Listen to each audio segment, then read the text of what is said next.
Hey everybody, welcome back to my channel and to another video. I hope you're all doing really well. If I click on my notification bell here, you're going to see that Design Space has updated to the latest version in the last hour. Now, this has added a feature that was up until recently only available on the iPad app, but it's now come over to desktop, so I'm going to share it with you now. If you're interested, we are using the beta version of Cricut Design Space, which is version 8.27.94. So if you're using the live version, this might not have rolled out to you yet, but you could switch over to the beta version if you would like to try this feature out.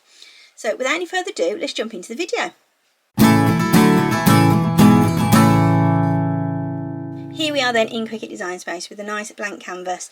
Now the feature that I'm talking about is the one that came out just for Android and iPad and iPhone apps a few weeks ago, and if you haven't seen the video on that, I will link it down below for you now so you can check that one out. And it's the feature where you can turn your uploaded images into layered files right here in Cricut Design Space, and this has come to the desktop version within the last couple of updates. So I'm going to share with you how to use it today in Design Space on the desktop. So first things first, you're going to want to get a blank canvas like this and then go to upload on the left. Now this is the one that I did previously. I'm going to use this as the example today. So what you'll want to do is upload your image. So it tells you here all your compatible file types now as well, which is really helpful because sometimes if you are using an image that you've got from Google, it doesn't always work. So this is one that I was going to do just for some signs in the craft room.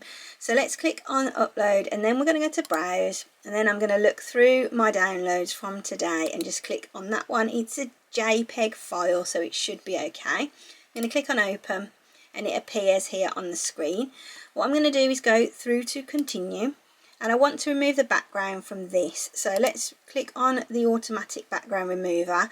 Just to let you know, the automatic background remover is a Cricut Access subscription feature. So if you haven't got that, you will have to use the manual removal tools, which are at the bottom here.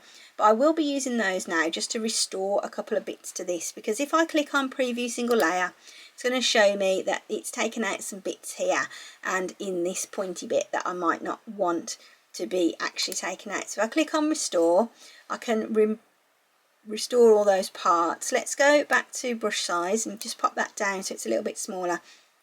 And now you can see when you hover over the image, it shows you what is actually underneath it, so you can get a good idea of what it is that you're restoring.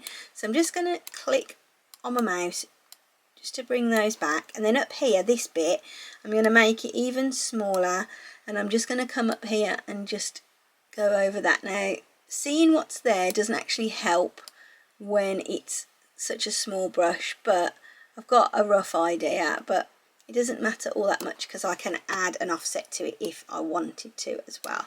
Let's make it a little bit bigger just to fill this in. That looks a bit rubbish, doesn't it? It's just to show you what to do, so it doesn't matter too much. Let's click on that preview again and just see what it looks like. It's actually not too bad, to be fair. We might get a little bit of background, but it doesn't matter too much. So let's go through to apply and continue.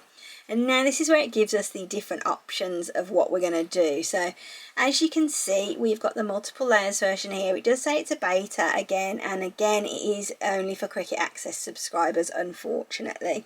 So that is giving you the multiple layer option. You've got your black single layer. If you're going to cut it out with vinyl or cardstock, that is that one. And then this is for print then cut on the right hand side. So this is quite similar to what you would have got if you're using it on the iPad or on your phone. So obviously the one I want to do is the multiple layers. So let's make sure that's selected with having this green box all the way around the outside. And let's now click on continue.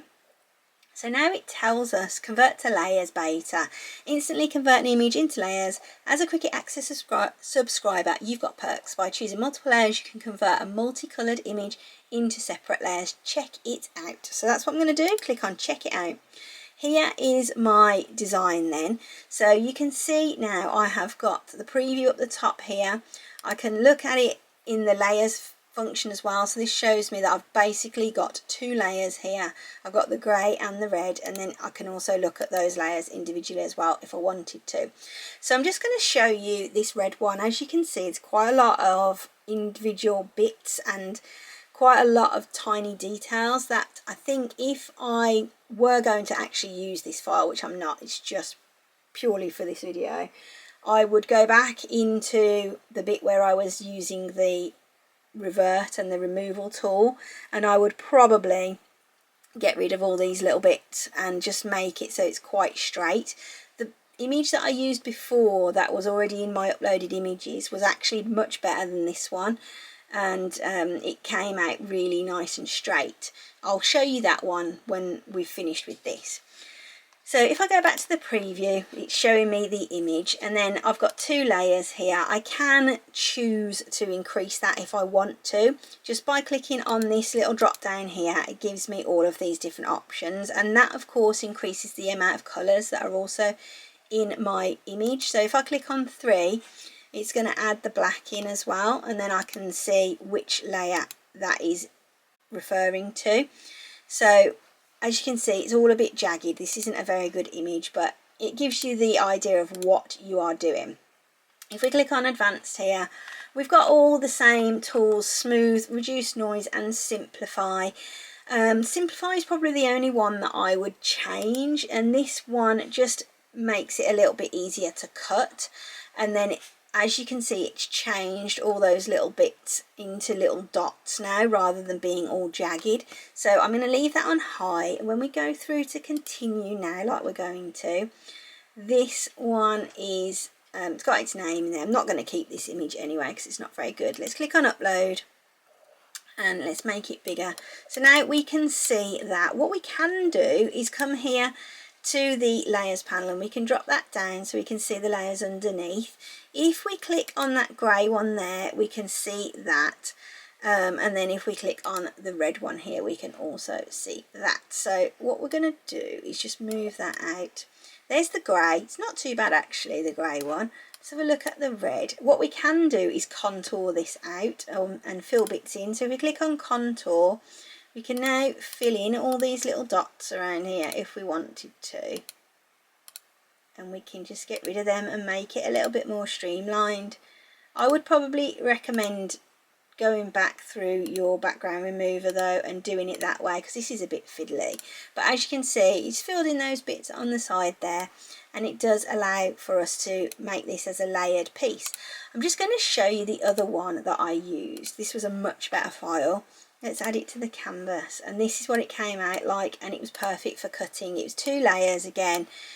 It had a really good smooth line to it, and it cut really well. And what I did for this was just put a small black offset around that grey one, and then I was able to put the names and stuff on there for what I needed to do. But that is basically how it works on the desktop. It's very similar to the iPad app, but obviously if you use a desktop, then you're going to want to use it on here. So I hope you found that to be interesting and useful. I hope you'll use this feature. Let me know if you do, and let me know what you think about it.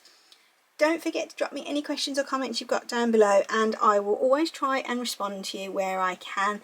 And I'll see you soon for another video. Thanks for watching. Take care of yourselves. Bye.